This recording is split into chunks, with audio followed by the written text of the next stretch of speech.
The grill is shot. The chairs are held together by optimism. And what happened to the rug? Sounds like your outdoor setup is not ready for patio season. Fix it all with Wayfair. Shop Wayfair for grills, rugs, furniture, and more. With 20 million 5-star reviews, room of choice delivery, and expert setup on qualifying orders, it's never been easier to do more for less. Get 10% off your first eligible purchase. Hurry to wayfair.com or download the app now. Wayfair, every style, every home. How would you like a 15% discount to my daily email, the stack of stuff, the show notes, discounts to the conference, all of that? All you need to do is text the word show to 33777. You'll get the annual subscription with a 15% discount to my daily email. You'll get the stack of stuff, the links to the show notes, discounts to the conference, and so much more. All you have to do is text the word show, SHOW, to 33777. Text show to 33777.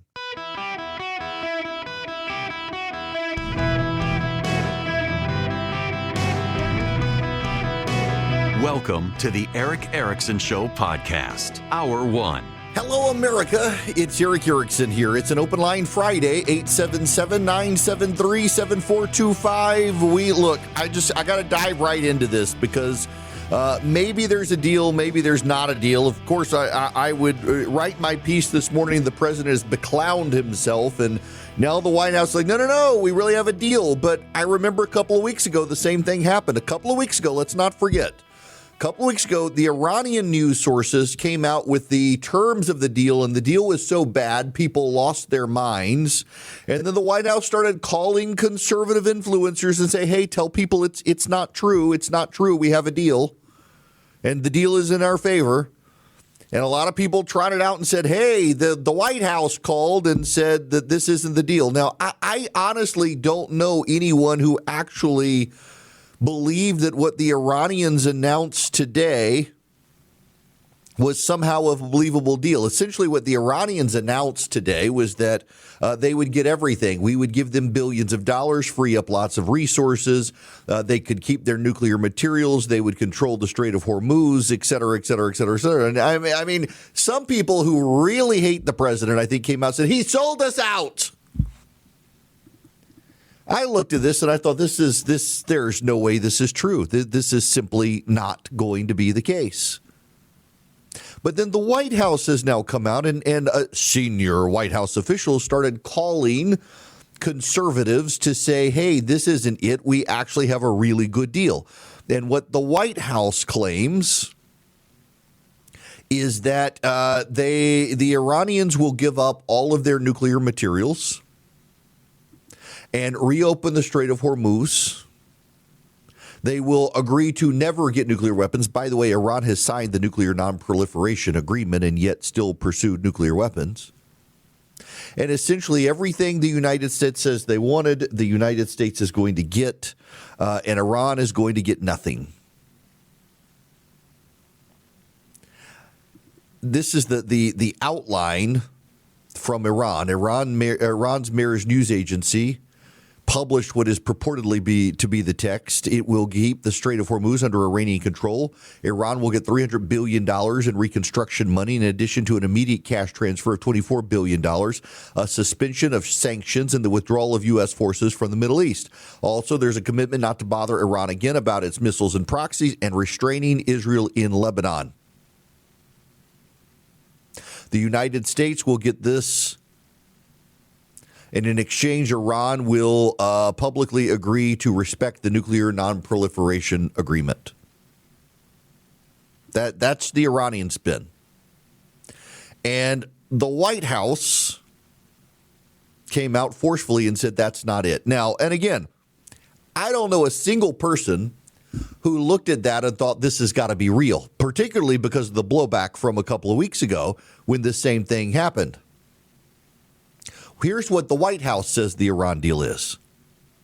It's a performance-based deal that nuclear material will be destroyed and removed. Nuclear program will be dismantled. None of their money will be released until they perform all of those things. The Strait of Hormuz will be open without tolling or control by Iran, and there will be no Iranian funding of terrorist groups. The president, for his part, has now retweeted the foreign minister of Iran. This is the foreign minister of Iran's tweet. The Islamabad Memorandum of Understanding has never been closer. Pending its finalization, the media should refrain from entering speculation about its content. In line with our responsible and transparent approach, all details will be shared with the public in due course.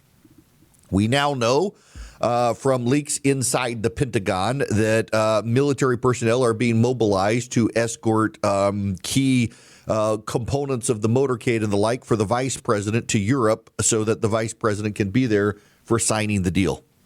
The vice president himself has come out and pushed back against people who thought the Iran deal might be so.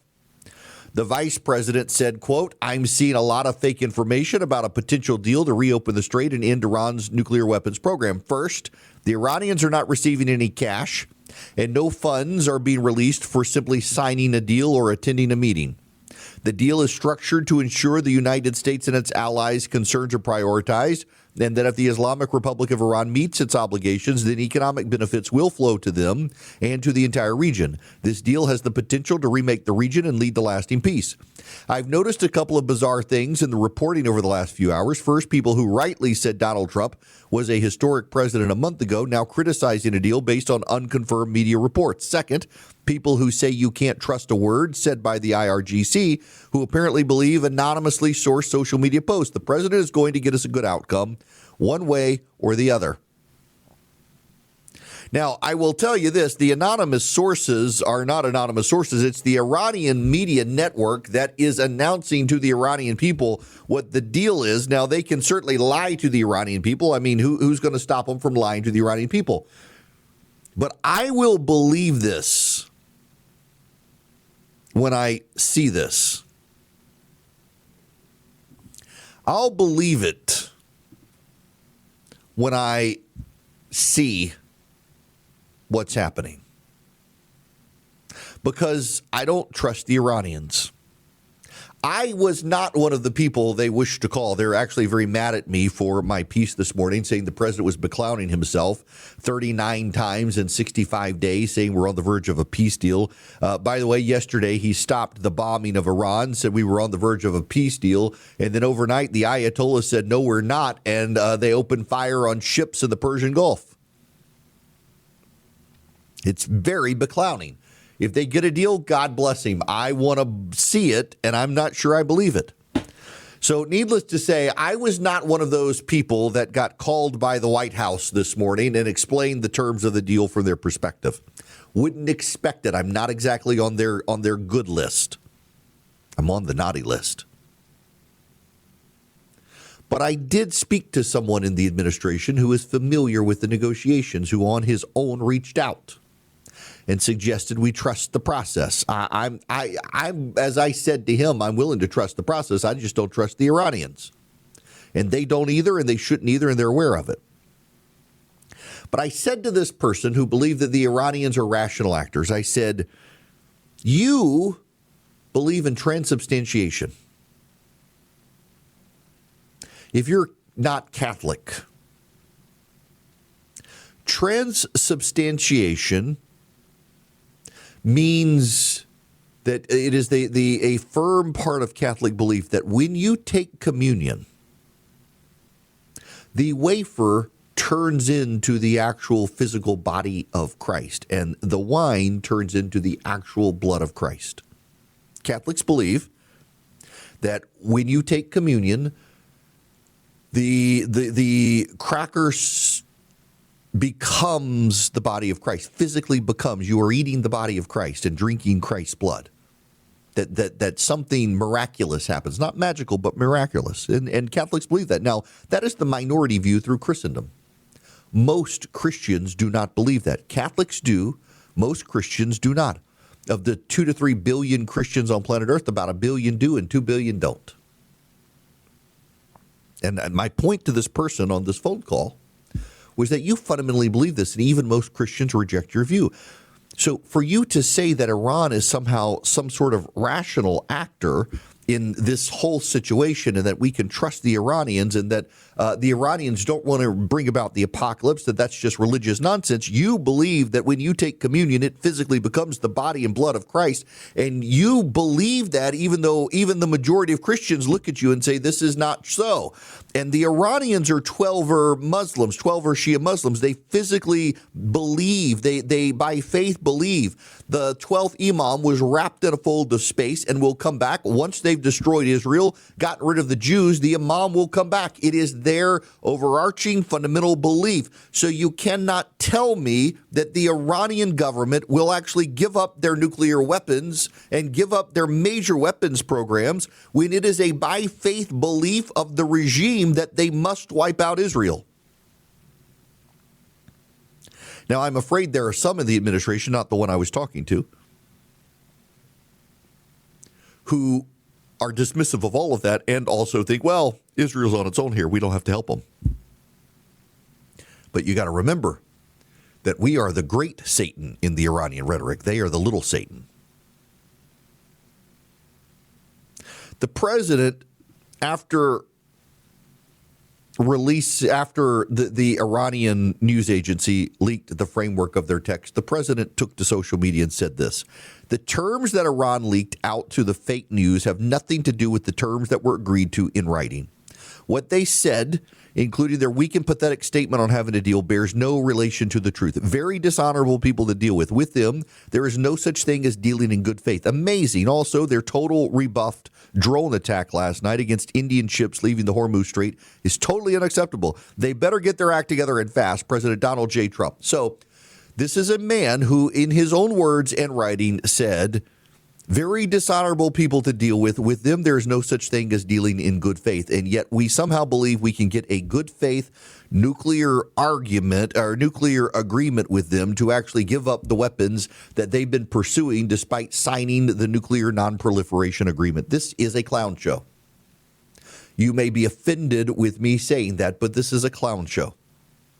The president should have just kept bombing yesterday. The president says the regime is untrustworthy and disloyal and dishonorable and can't be trusted, and then tweets the statement from the Iranian foreign minister that a deal is close.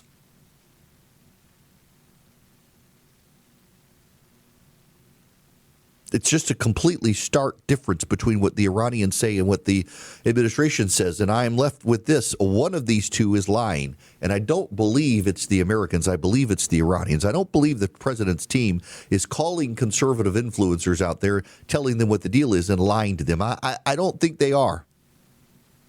What I do think is the Iranians are lying to the administration and to the world and what the deal is. And because the Iranian regime lies to us and lies to the world, and the president says that they're dishonorable people, I don't know how we can believe them in this deal. I will believe it when I see it. I'll put it to you that way. If the president is able to structure the deal as the president and his team are telling conservatives today that it is, it's remarkable and it's a great deal. And it's far better than anything that the Democrats would have come up with. It is. And he'll deserve credit. He'll deserve a lot of credit. The question, however, is the terms of enforcement. Remember, the Iranians have already laughed about how easy it is to hide from the inspectors their nuclear program. So will we be able to? And I don't even think you can trust but verify. I don't think that you can.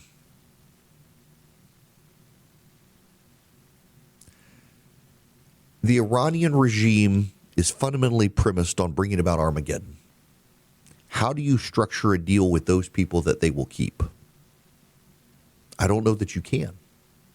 And yet this administration seems to think that it can pull off what no others can. They are selling us now on the framework of a deal, and frankly, it sounds too good to be true. The nuclear material will be destroyed and removed. The nuclear program will be dismantled. None of their money released until they perform. The Strait of Hormuz will be open and no Iranian funding of terror groups. None of their money will be released until they perform. What money? The money frozen in accounts? Really? We're going to refund the Iranians so they can rearm? The nuclear material will be destroyed and dismantled, or the nuclear program will be dismantled. Ladies and gentlemen, again, I have to just point it out to you that the Iranians signed the nuclear non-proliferation agreement, and they have always maintained that they were honored or that they adhered to it. They have always claimed they adhere to the Nuclear Non-Proliferation Agreement. Meanwhile, we know they've been developing nuclear weapons. If they're going to sign a public global treaty, promise to adhere to it, and break their word, how can we trust them now? Will we be able to inspect? Will we go in and extract the material? Will they give us the materials that we know where the material is located? Let's see if they start there. Let's see what this deal is. Let's see if it goes through the weekend. But as of now, I'll believe it when I see it. The President of the United States has now 39 times in 65 days said we're on the cusp of a deal. Let's see if we actually are. Hello, my friends. It is Eric Erickson. The phone number this Open Line Friday is 877-973-7425. Now, I have an announcement to make, and I need you to prepare yourselves. On Monday at noon, the tickets for the Not Safe for Radio show will go on sale in time for Father's Day for your Father's Day gifts. They will go on sale first for paid subscribers to my daily email. And then on radio, we will have a code word for people to text to be able to get a link to the tickets. Now, last year when we did this, it sold out in 48 hours. So the best way to get a ticket is to be a paid subscriber, which you can do by texting data to 33777. Click that link and subscribe. Text data, however you want to say it, to 33777. Click that link. Then we'll open it up to people on radio show. We're going to set some tickets aside for radio stations. It will be October 10th. That is a Saturday, October 10th, right before my 26th wedding anniversary. It'll be at the Gath South Convention Center in Duluth, Georgia, in Gwinnett County. I was at that venue yesterday doing a site. It was a very impressive site. Great hotel. There's got a Westin there. That's an incredible hotel. They had great food in the restaurant. The rooms were fantastic. It was quiet. So text data to 33777. Get a subscription at $7 a month or $70 a year. The paid subscribers get first access when the tickets go on sale Monday at noon, and then radio listeners thereafter when the show goes live 6 minutes later. So everybody gets the opportunity to get tickets for October 10th. They're going to be on sale in time for Father's Day. Makes a great Father's Day gift. It's the Not Safe for Radio show. Why? Because there are lots of stories that are not appropriate for radio. They're very funny, but can't tell them on radio. And people have asked me to tell some of the stories about politicians. Oh, I have some good ones to share when we get there. Now, right now, I need to tell you about Old Glory Bank because they're my bank and they could be your bank. OldGloryBank.com/Eric. OldGloryBank.com/ERICK. Should you wish to get a checking account or a savings account with them, I have a no-fee checking and no-fee savings account. They have premium accounts. And if you're active duty military or first responder, they'll waive some of the fees for you. And if you're active duty military or first responder, they also have Old Glory Protect, which is a line of duty benefit. If, God forbid, something happens to you, it's a $100,000 line of duty benefit to take care of your family. All you need is a checking account with direct deposit. See the site for details at oldglorybank.com/Eric. Businesses, they got great business checking. They're very hands-on with businesses. They want to help your business thrive. They want to get to know your business so they know your unique needs. They're an online bank, but they figured out how to deposit cash, which some big online banks have never been able to do, much to my chagrin.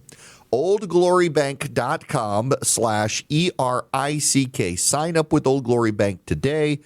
Let them just build a relationship with them. They do CDs. They do mortgages. They're a full-service bank other than they're an online bank, and that doesn't matter because they make you feel like they're your local bank branch right in your pocket with their great app. oldglorybank.com/ERICK. Sign up today. Member FDIC, equal housing lender. Terms and conditions apply. When we come back, SpaceX launches on NASDAQ today.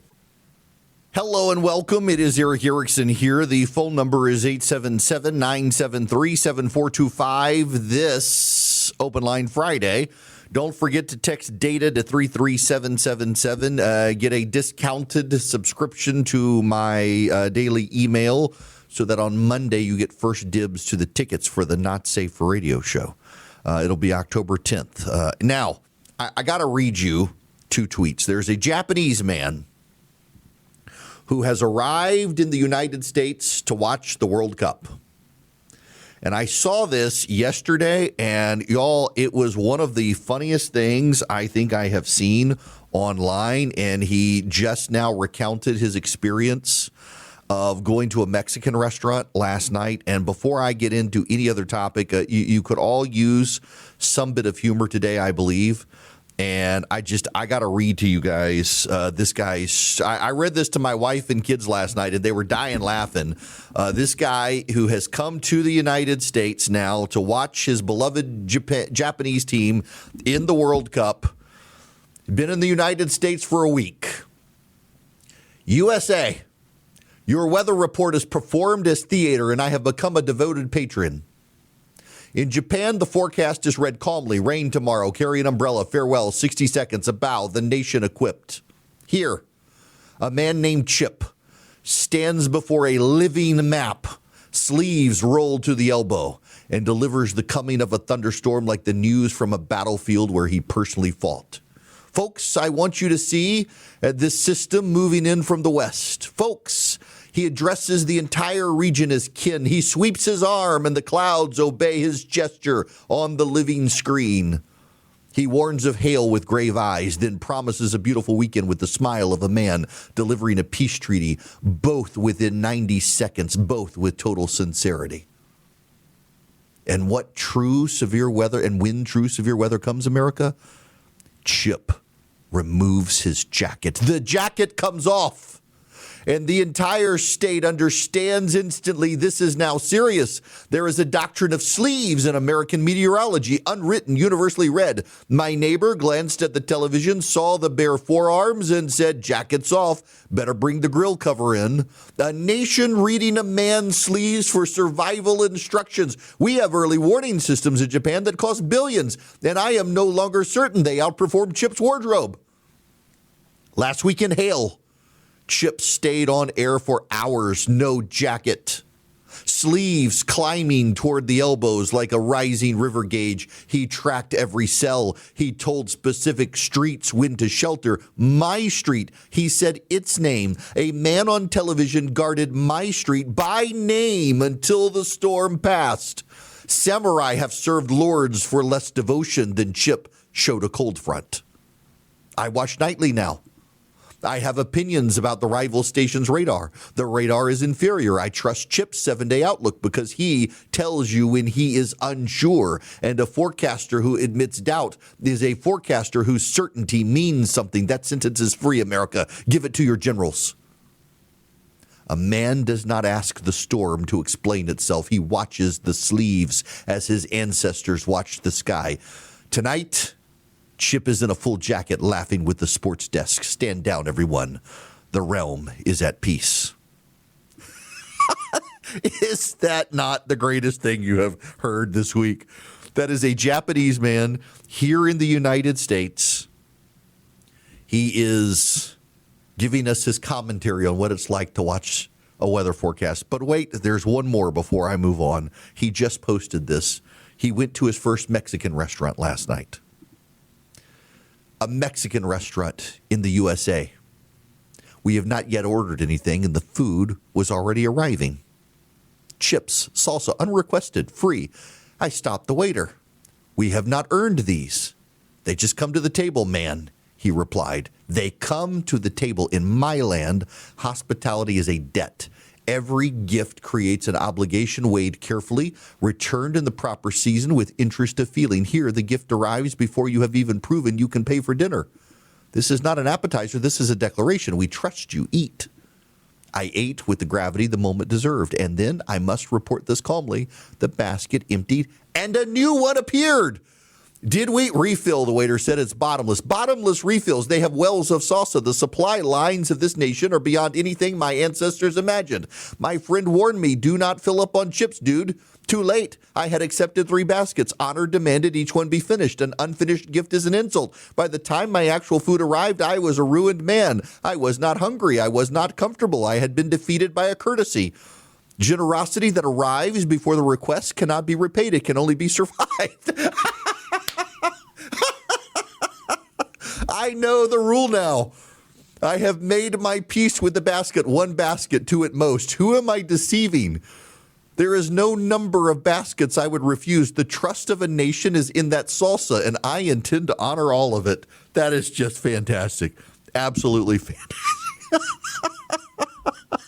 The supply line of the station about anything my ancestors imagined. Defeated by courtesy. Oh, wow. Okay, I got to tell you about Perfectly Snug. Their mattress topper is fantastic. I was finally home last night in my own bed after traveling for days, and it was so nice to get in. I walked into the room, and I could already see that the fitted sheet was already inflated, which meant the fans were rolling, cooling my bed down before I got in. So what you get with Perfectly Snug, their mattress topper, it's got two zones.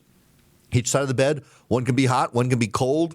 You can set them to adjust automatically through the night. Mine is set so it starts off cool and it warms through the night.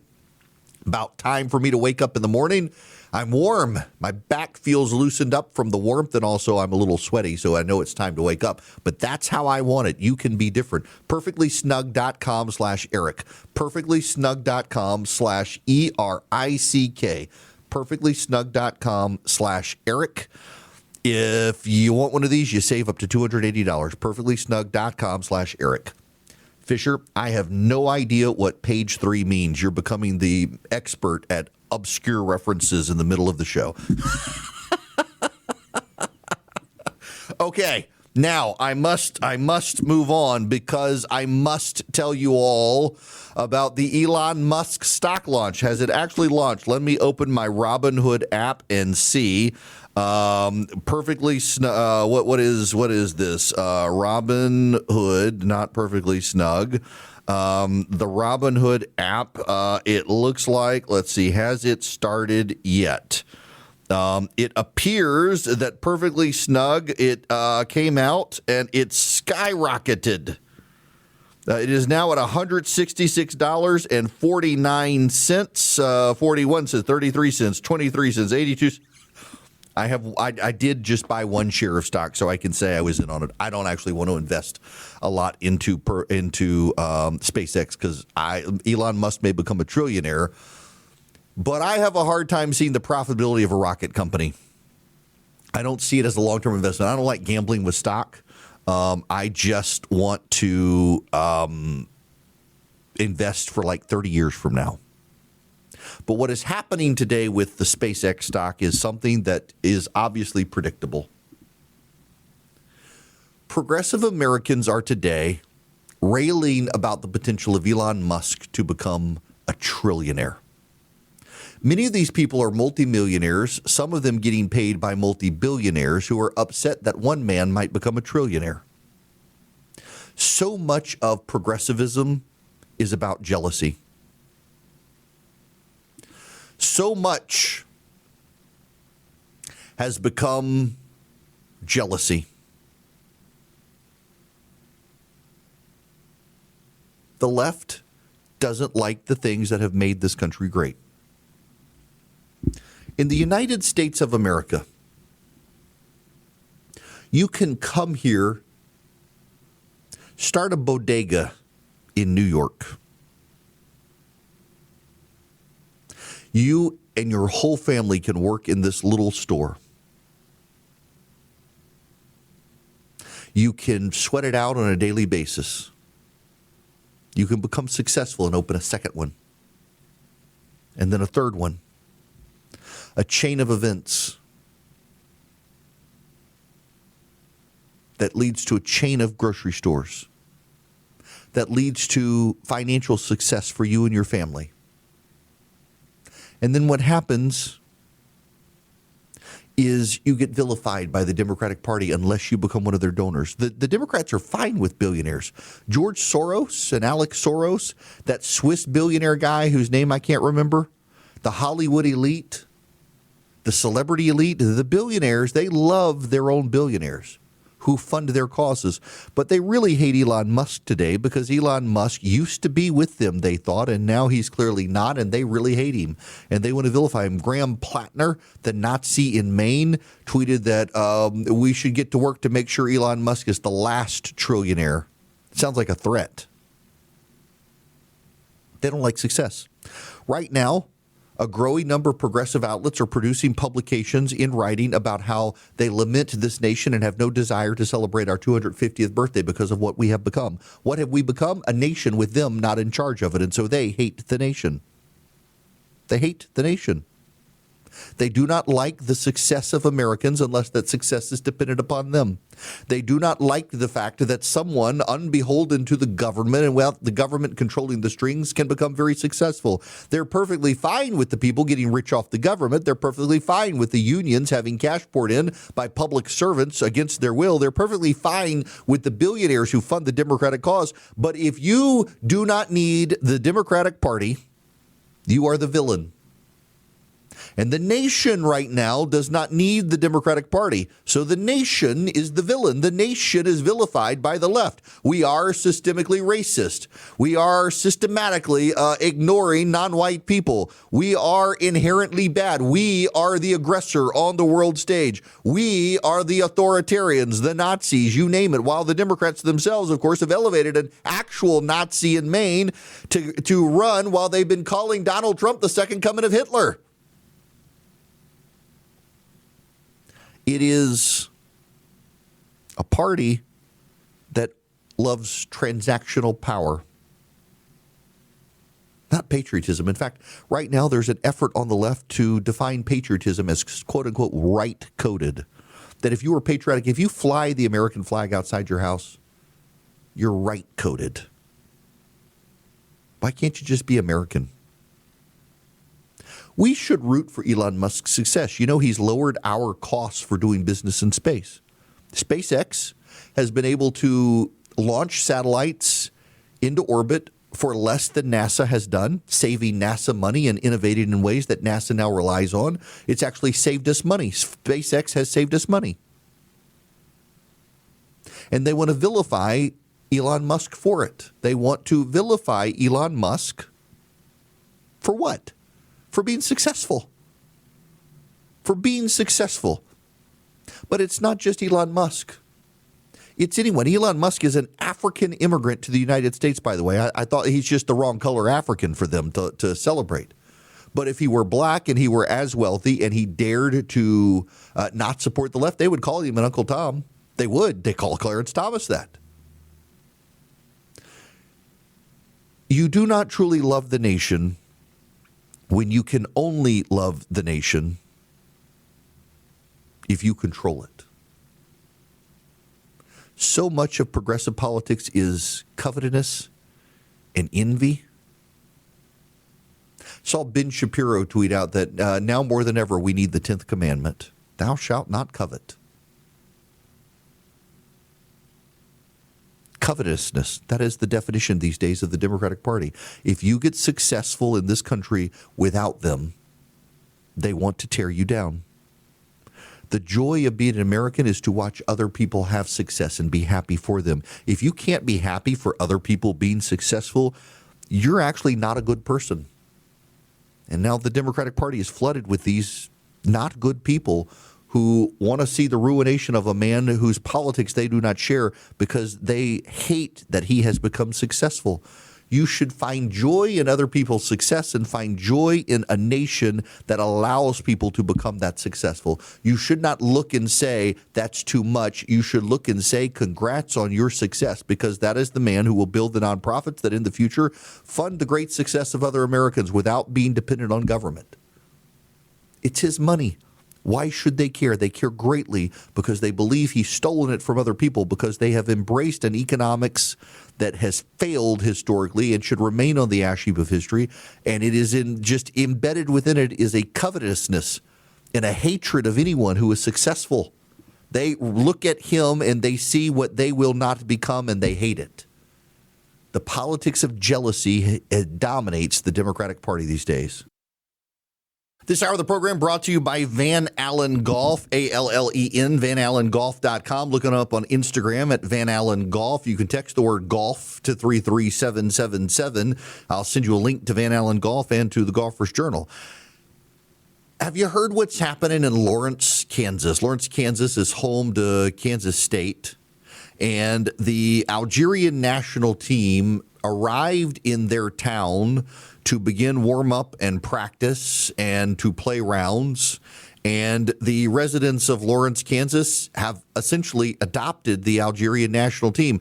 So much so, they have been buying scarves and attending training sessions to cheer on the Algerian team. The Algerians have even helped them learn the national anthem. So you have the local band in Lawrence, Kansas is showing up at games and has learned the Algerian national anthem, and the town is singing it and cheering on the Algerians. And the Algerians' minds are blown. This is from someone from Algeria. It was written in Arabic, translated into English.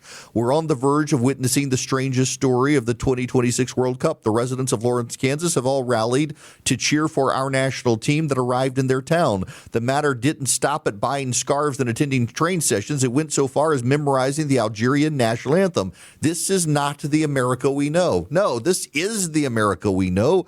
It's the one you just didn't know about. Fine people across this country bringing out the best. By the way, it is going to be a wild weekend in sports. We've got the Stanley Cup. Is it the final game on Sunday night between the Knights and the Hurricanes? We've got the UFC fight on Sunday. We've got the World Cup this weekend. There is a ton of sporting activity happening Friday night, Saturday night, Sunday night. It's going to be a fun time on my front porch on Sunday for sure. Between the Golden Knights, go Knights go, and the world and the UFC fight at the White House, which no judge is going to stop. It's going forward. They don't care about the judge. By the way, flights out of Reagan National were suspended for a flyover practice at the White House. Multiple members of Congress on the plane, and the Delta pilot told them that they couldn't take off because of the flyover at the White House. They would be delayed by an hour, and if they didn't like it, call their member of Congress, a dozen of whom were on the plane. Folks, let me tell you about Incogni. Incogni.com/Eric. INCOGNI. Incogni. Incogni.com/Eric. You can go to Incogni.com/Eric, save 60%, and they're going to make you private online. They're going to have the data brokers delete your information from online. Why is that important? It's important because data brokers take all your personal information, sometimes even your prescription drugs, and they sell it to hucksters, charlatans, telemarketers, and others who then give you those spam telemarketer phone calls and the credit card solicitations and whatnot. We are at 330 brokers that are fully covered. 94 are monitored. 226 are fully suppressed. 10 are in the works. 738 completed requests by Incogni to take my information off the internet. They'll do it for you as well. Incogni.com/Eric. Incogni.com/ERICK. Save up to 60% with them. When we come back, the Democrats and the fierce urgency of not quite right now.